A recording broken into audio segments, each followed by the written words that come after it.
When you walk in here, I know you're a day, business for the day, but Yep. coming back here first time, if I remember correctly, from playoffs, does anything kind of get you, or not really? It's game day. Yeah, no, it's a game day. That feels like it was so long ago. Obviously, it was a good moment for our team, to avoid elimination here in Game 6 and then come back and win at home in Game 7. But it's a new year. It feels like forever ago, and we're in the business of taking them one at a time here. Was that maybe that game? They're all important in the playoffs. Mm-hmm. I'm trying to spin it forward, saying, was that game kind of a turning point, maybe for the playoffs, kind of a step forward for all these young players, sort of looking for that playoff success? Yeah, certainly. I think the organization had a few years of not getting out of the first round. And, when your backs are up against the wall like they were in that Game 6, I think you learn a lot about each other. You learn a lot about everybody involved. That night we were able to play a very good hockey game and bring it home in front of the best fans in the world in Game 7, and we found a way.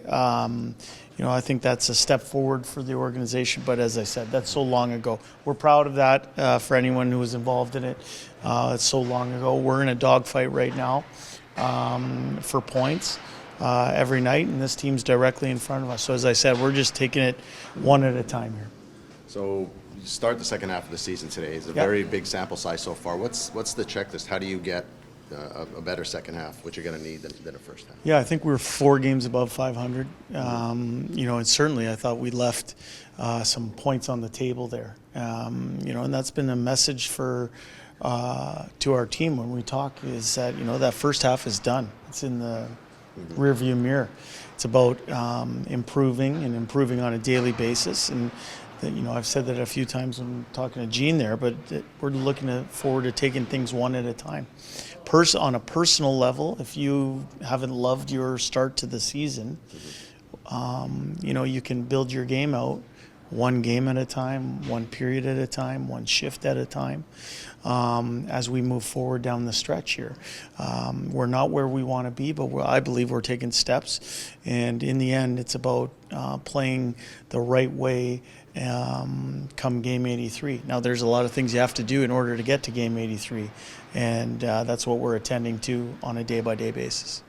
The power play has been exceptional, but the 5-on-5 is kind of at the other end of the spectrum, bottom third in the league. How do you?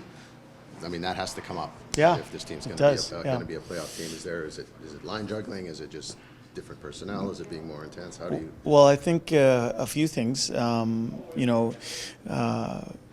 was a stretch there where we were missing upwards of 4 or 5 of our top 9 forwards. So we were doing what we had to do in order to survive that stretch. And actually, I thought we learned a lot about different people in that stretch, and we found ways to win hockey games and be in the position we're in right now while weathering that storm.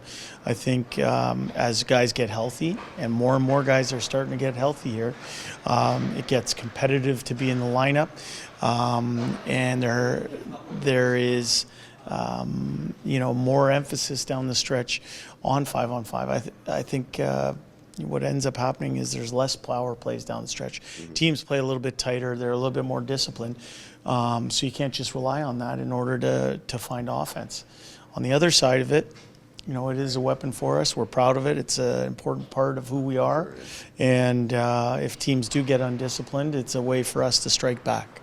5-on-5 success always equals having success and help from your depth guys. Yep. You can't have a good 5-on-5 team if you don't have a good third and fourth line chipping in, right? Yep. So does that become a second half goal here, is to maybe stabilize that bottom 6 that's been revolving like crazy all year? Yeah. From a coaching Certainly. point, and get more production from them somehow. Yeah. We're looking for active participants, and for me,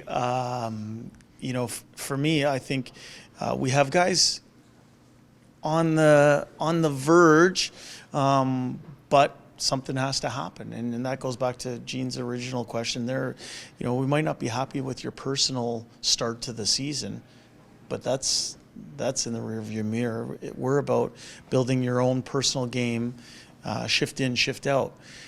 it's capitalizing on an offensive opportunity. It is taking care of the puck so that we don't turn it over. It ends up in the back of your net, which allows you to get more ice time when you're a trusted player. Those type of things, I think, play themselves out as the season goes on. I also think as you get healthy, what ends up happening, especially up front, is that the batting order kind of gets reset, and people are in positions that might help them succeed a little bit more. Things get evened out in that way. So we're looking forward to getting back to full health. We're not there yet. I think, as I said, the side benefit to that is that it gets real competitive to get in the lineup on a day in, day out basis. What do you look for from Ryan McLeod when he's playing out on the wing as opposed to maybe at center? Well, I think, he's a versatile player. It's part of his player package, what makes him who he is. He's one of those guys that Speck is referring to, I think, in that situation. He hasn't found the offensive success that he's wanted to in the first half. He's gone a wide stretch since the last goal he scored.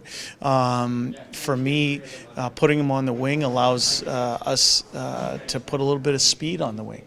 But us, we watch the game as it occurs. We make real-time decisions, and his versatility allows him to be moved all over.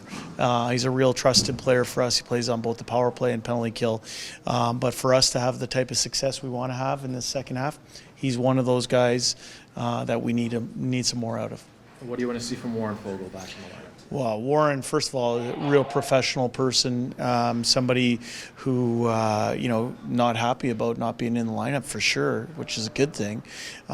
He's somebody who we took out because we felt we needed to go 11-7 in the last two games. We got 3 out of 4 points in those two games against two very good hockey teams. I think with Warren coming back into the lineup, what that does is allows him an opportunity to show, what he can do and how hungry he is. And, I don't think he did anything wrong. I didn't think he did anything to get pulled out of the lineup. It was just a decision that we made on that day. And as I said, the team got 3 out of 4 points.